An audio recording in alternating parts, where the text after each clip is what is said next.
মালিক শ্রমিকের সমন্বয়টা আমরা দীর্ঘদিন যাবত আমরা ইদানিং এখন কিন্তু দেখছি মালিক শ্রমিক নেতৃবৃন্দ সরকারের সংশ্লিষ্ট আপনি একটা আমি খুব মানে এটার প্র্যাকটিক্যাল উদাহরণ দিব। নারায়ণগঞ্জ আপনি দেখেন, নারায়ণগঞ্জে খোঁজ দেন, নারায়ণগঞ্জে জেলা প্রশাসন, তারপরে পুলিশ, জেলা পুলিশ প্রশাসন, শিল্প পুলিশের প্রশাসন, কলকারখানা অধিদপ্তর, শ্রমিক নেতৃবৃন্দ এবং আমরা মালিক নেতৃবৃন্দ, আমরা এই পক্ষগুলি একসাথে মিলে প্রত্যেকটা কাজে ইভেন বর্তমানে কিন্তু আর্মি ফিল্ড লেভেলে যারা আছে, আমি খুব মানে স্পেশালি থ্যাঙ্কস দিই তাদেরকে, যে তারা কিন্তু আমাদেরকে যথেষ্ট গত 1.5 বছর মানে ইন্টারিম গভর্নমেন্টের আমলটা সিরিয়াসলি তারা আমাকে সাপোর্ট করেছেন।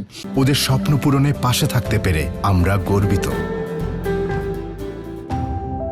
এবং মানে ফিল্ড লেভেলে যে আর্মি অফিসাররা কাজ করেন, এত ট্যালেন্ট এবং ইন্টেলিজেন্ট আমরা দেখি, যে আমরা দীর্ঘদিন আমাদের যে এক্সপিরিয়েন্স, যে অভিজ্ঞতা থেকে যে সিদ্ধান্তটা আমরা নেওয়ার কথা বলতে যাব, এটারও ওনারা ওই লাইনেই কথা বলেন দেখি। এবং ওখানে মেজর আয়াজ আছে, তারপরে আরমিন সাহেব আছেন, এরকম আরও কয়েকজন আর্মি অফিসার আছেন যারা আসলে এই মানে একেবারে মানে মনে যেন ওনারা এই শ্রমিক এবং ইন্ডাস্ট্রির সাথে একেবারে মিলে গেছেন, ওনারা মিশে গেছেন, মানে এরকম একটা পরিস্থিতি ওনারা তৈরি করেছেন। এবং যে কোনো রকমের সংকট, আমি এটাকে মানে একটা মডেল বলবো, নারায়ণগঞ্জ মডেল।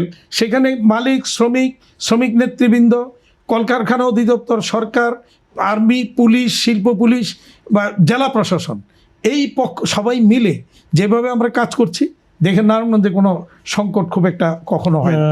ঈদের আগে কি সব ফ্যাক্টরি বেতন বোনাস পরিশোধ করতে পারছে? হ্যাঁ, ঈদের আগে হ্যাঁ সব জায়গাতেই বেতন বোনাস পরিশোধ হয়েছে, কোথাও কিন্তু কোনো অভিযোগ নেই। এবং এই ক্ষেত্রে আমি স্পেশালি বাংলাদেশ ব্যাংকে একটা ধন্যবাদ দিব, যে বাংলাদেশ ব্যাংকের নতুন গভর্নর দায়িত্বে গিয়েই একটা উদ্যোগ নিয়েছেন, যে এই সময় শ্রমিকদের বেতন বোনাস দেওয়ার জন্য একটা লোনের ফ্যাসিলিটি দিয়েছেন। এটা কিন্তু একটা বিশালভাবে উপকারে আসছে আমাদের জন্য, এবং যার ফলে অনেকের পক্ষেই যেটা সম্ভব হতো না এবার শ্রমিকের বেতন বোনাস দেওয়া, সেখানে তারা সুন্দরভাবে শ্রমিকের বেতন বোনাস দিয়ে তাদেরকে বাড়ি ফেরার সুযোগ করে দিয়েছেন।